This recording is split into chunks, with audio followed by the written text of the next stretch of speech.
Para analizar la crisis sanitaria por COVID-19 en Brasil, tenemos enseguida el comentario del doctor Juan Cruz Olmeda, quien es profesor e investigador en el Centro de Estudios Internacionales del Colegio de México y también director de la revista Foro Internacional.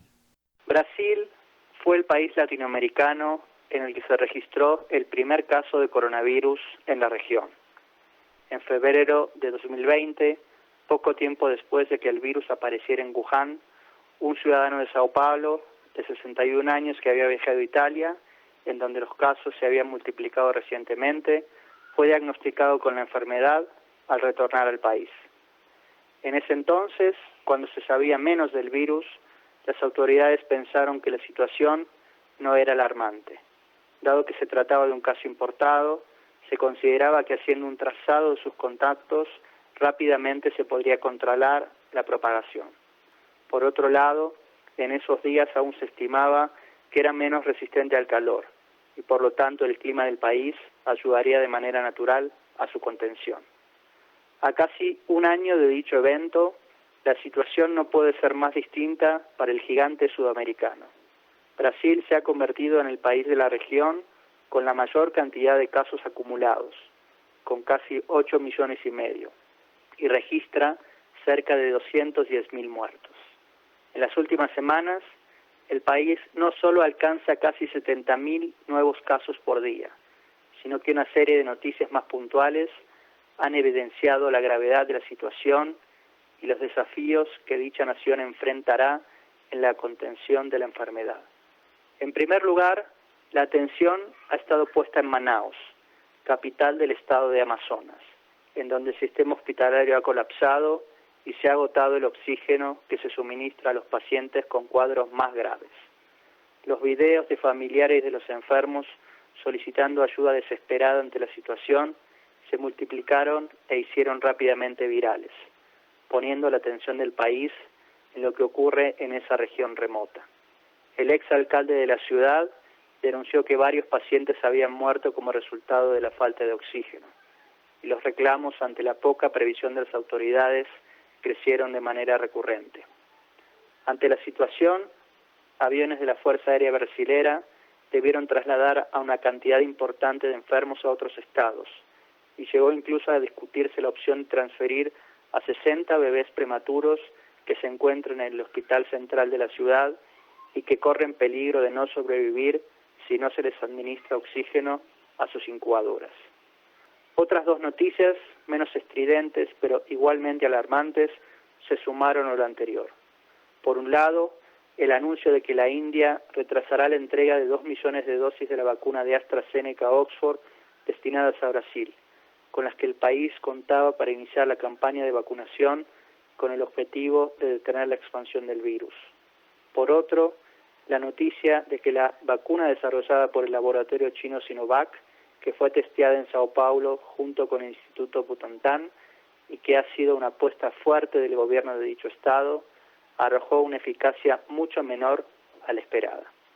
Esta conjunción de novedades ha vuelto a poner sobre la mesa las críticas abiertas de un sector importante de la población y de los líderes políticos al manejo que el gobierno de Jair Bolsonaro ha hecho de la crisis del coronavirus desde que éste llegó al país. El presidente no solo ha minimizado reiteradamente la gravedad de la enfermedad y de la situación que atraviesa el país, sino que incluso ha sido un activo opositor a las medidas de cuarentena y distanciamiento social propuestas por los expertos. Incluso ha acusado a los gobernadores que han implementado acciones de ese tipo, particularmente al de Sao Paulo, João Doria, de actuar en contra de los intereses del país y querer boicotear la economía nacional. Bolsonaro, quien en julio del año pasado dio positivo al virus, fue además un firme promotor de la utilización de medicinas como la hidroxicloroquina, que según los científicos no resulta efectiva para combatir la enfermedad e incluso puede producir importantes efectos secundarios. Su postura frente a la situación llevó a que el presidente tuviese conflictos abiertos no solo con varios mandatarios estatales, sino incluso con miembros de su propio gabinete. Esto derivó, por ejemplo, en la renuncia forzada en abril pasado de su primer ministro de Salud, Luis Enrique Mandetta.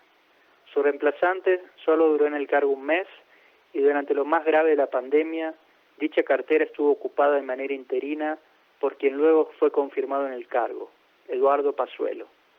Dicho funcionario, general del Ejército, llegó a declarar que antes de asumir desconocía cómo funcionaba el Sistema Único de Salud, pilar de la atención médica brasilera. Algo así como si en México un secretario del área admitiera que no sabía que existía el IMSS. La falta de una estrategia nacional clara, las posturas del propio presidente y los vaivenes en el Ministerio de Salud no han sino aumentado la falta de coordinación a lo largo del territorio. En un país federal como Brasil, los gobiernos de los estados tienen responsabilidades importantes, pero en muchos casos dependen en gran medida del gobierno en Brasilia. En distintos momentos, Bolsonaro ha intentado utilizar esta influencia para favorecer su aproximación a cómo enfrentar la enfermedad. El caso de Manaus ha vuelto a poner esto sobre la mesa. El presidente no solo ha minimizado lo que ocurre en el Estado, sino que incluso ha apoyado la postura de los empresarios locales por evitar cualquier tipo de confinamiento y la suspensión de actividades económicas. A pesar de lo anterior, Bolsonaro sigue siendo el favorito para las elecciones presidenciales de 2022, en las que competirá por su reelección. Habrá que ver si la pandemia, al igual que le ocurrió a su admirado Trump, no termina convirtiéndose en su Waterloo. Para Radio Educación, Juan Cruz Olmeda, profesor investigador del Centro de Estudios Internacionales del Colegio de México.